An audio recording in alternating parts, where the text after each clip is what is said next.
On October 10, 2025, a magnitude 7.4 earthquake struck Mindanao, Philippines. This was not just another tremor, it was a seismic event that would be etched into the memories of those who experienced it. The epicenter was off the coast of Surigao del Sur, a region renowned for its tranquil fishing villages and picturesque seaside towns. These communities, accustomed to the gentle rhythm of the ocean, were suddenly thrust into chaos. The tremor was a brutal, jarring convulsion, not a gentle sway. Buildings shook violently, and the ground beneath seemed to roar with an unrelenting fury, leaving residents in shock and disbelief. Families huddled in open spaces, illuminated by flashlights and mobile phones. The night air was filled with the sounds of anxious whispers and the cries of children, as people sought comfort in numbers. In cities like Davao, buildings swayed ominously, and darkness engulfed districts as power lines snapped. The cityscape was transformed into a silhouette of uncertainty, with emergency vehicles casting fleeting beams of light.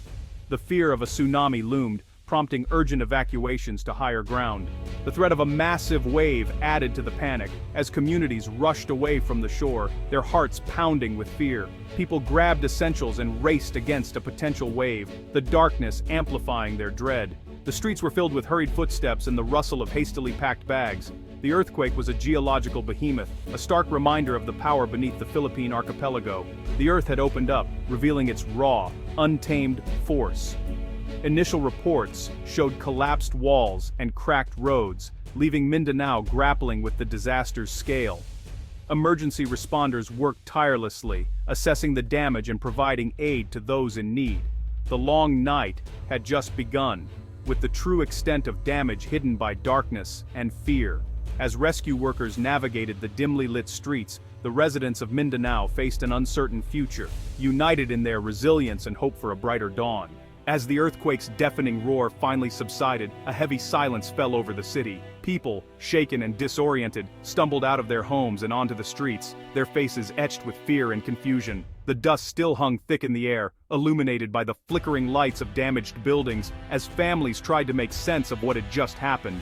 But before anyone could catch their breath, a new and even more terrifying threat emerged. A tsunami warning blared across the region, sending a fresh wave of panic through the already traumatized population.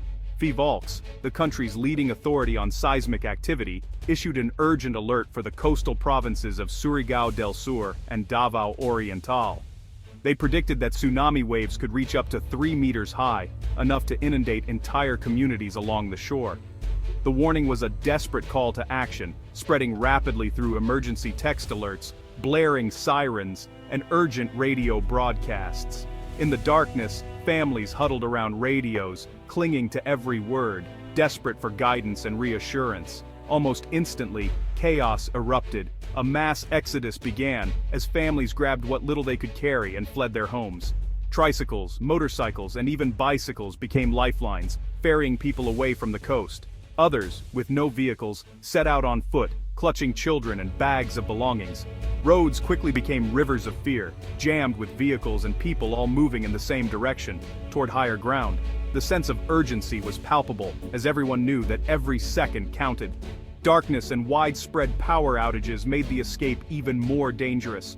With the city plunged into blackout, evacuees relied on the faint glow of phone flashlights to navigate treacherous paths, stumbling over debris and uneven ground. For the fishing villages that lined the coast, the threat was existential. Generations of families who had always lived by the sea now faced the heartbreaking decision to abandon their homes, boats, and livelihoods, unsure if they would ever return. Fishermen who understood the ocean's moods better than anyone didn't hesitate. They led their families inland, carrying children and elderly relatives, urging neighbors to move quickly and not look back. In those tense moments, the choice was painfully clear. Life had to come first.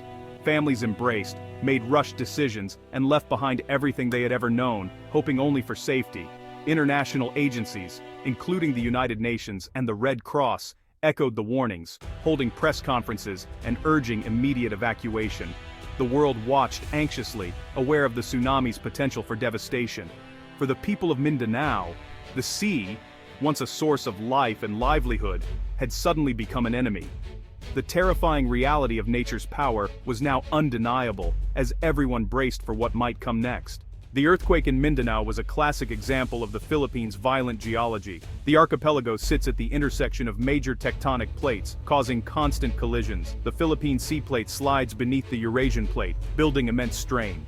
When released, this strain causes earthquakes, making the region highly seismically active. This quake was a shallow underwater event, increasing its hazard potential. Shallow quakes result in intense shaking and can cause tsunamis by displacing the sea floor. Experts identified it as a thrust fault earthquake, typical of subduction zones. The quake's location along the Philippine Trench was no surprise to geologists. Understanding this science is crucial for risk mitigation, allowing for hazard maps and early warning systems. The earthquake was a reminder of the dynamic forces shaping the Philippines, emphasizing the need for resilience. The October 10th earthquake was not an isolated event in Mindanao's history. The island is crisscrossed by active faults, making it a seismic hotspot. The Moro Gulf earthquake of 1976 serves as a grim benchmark for disasters. That event generated a massive tsunami, claiming thousands of lives. The memory of such disasters looms large, especially for older generations. Recent quakes in 2019 highlighted the island's vulnerability and tested disaster response. Lessons from these events have shaped current preparedness and awareness. Earthquake drills and public information campaigns are now regular features. However, a 7.4 magnitude event tests the limits of preparedness. Mindanao's history is a constant reminder of the future's possibilities. As dawn broke on October 11th, the earthquake's destruction became visible. Initial reports from Surigao del Sur revealed collapsed homes and transformed neighborhoods. Communication lines were down, and roads were impassable, isolating communities. First responders focused on search and rescue, hoping to find survivors. Infrastructure suffered significant blows, with major cracks on highways and damaged bridges. The economic impact was immediate, halting local markets and fishing operations. Beyond visible damage, water pipes burst and power outages left communities without essentials. The earthquake was a major disaster, and recovery would be long and arduous. The challenge for authorities was immense, with logistical hurdles complicating relief efforts. The journey towards recovery had just begun for the people of Mindanao. Following the quake, the Philippine government's disaster response mobilized. President Marcos Jr. assured the nation of full support for Mindanao. The NDRRMC was placed on red alert, activating a coordinated response. The military played a critical role, deploying planes and ships with essential supplies. Local government units were the true first responders, organizing evacuations. The DSWD distributed food packs, while the health department treated the injured. The disaster's scale strained resources, with logistical hurdles complicating aid delivery. Overwhelmed evacuation centers and shortages highlighted the challenges. The government's efficiency in the coming days would be critical to recovery. The response was a massive effort against the harsh realities of a major catastrophe.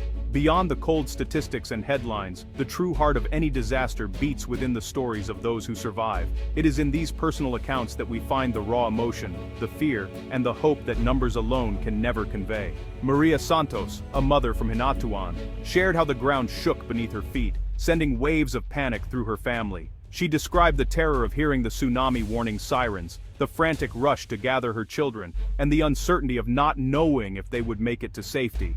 John Reyes, a university student, recalled the chaos that erupted in his dormitory. Alarms blared, students shouted, and the building trembled as everyone scrambled to evacuate. The fear in the air was palpable, and every second felt like an eternity.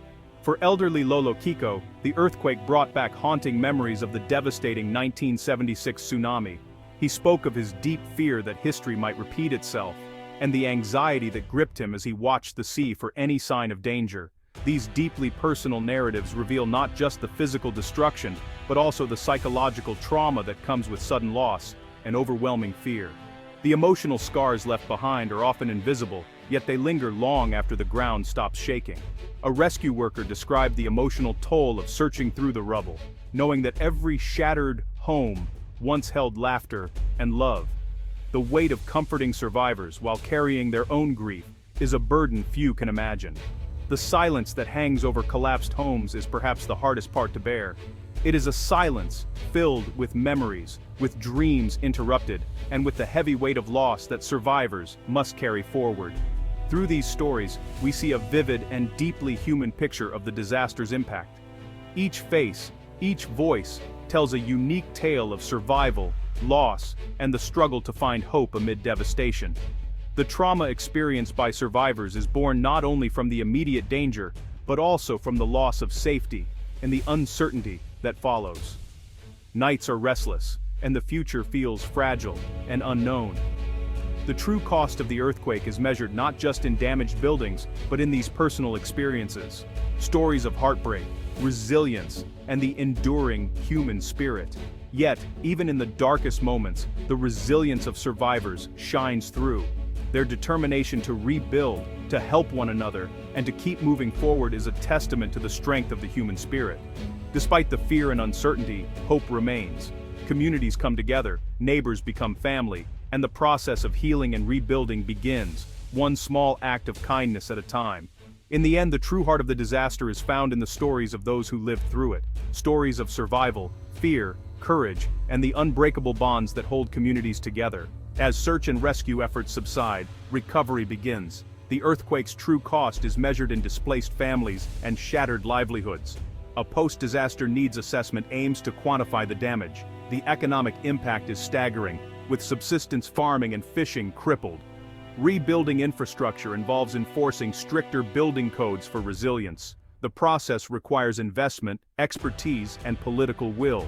Healing invisible wounds is crucial, with mental health support essential. Community-based counseling and support groups aid recovery. The road to recovery is long, testing patience and resolve.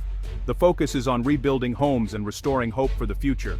Amid devastation, Filipino resilience shines through. Bayanihan communal unity is evident as neighbors help each other. The response from across the Philippines and the world offers hope. Donation drives and humanitarian efforts support relief efforts. Disasters remind everyone of their shared humanity and identity. The road to recovery is long, but community solidarity is strong. The strength lies in people working to rebuild their lives. The resilience of the Filipino people is a tangible force. The spirit of Bayanihan will transform today's rubble into tomorrow's foundations. The heart of the community remains steadfast, despite the ground shaking.